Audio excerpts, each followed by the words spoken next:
Wala nang nanliligaw sa magagandang babae ngayon.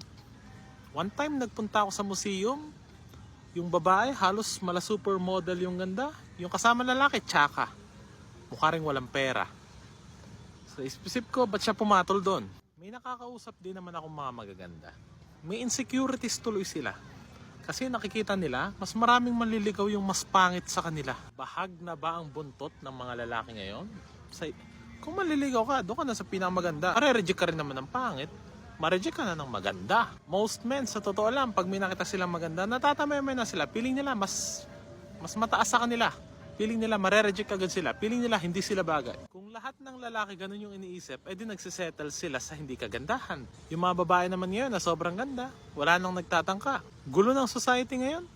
Yung pangit, nagiging maganda. Yung maganda, nagiging pangit. Payo ko sa mga lalaki, ha? Maghanap kayo ng pinakamaganda, pinaka-type nyo ng babae, i-approach nyo. Kasi pare-parehas lang naman no sagot niyan. Pag na-reject ka, okay. At least, mali mo, single siya. Adi, jackpot ka.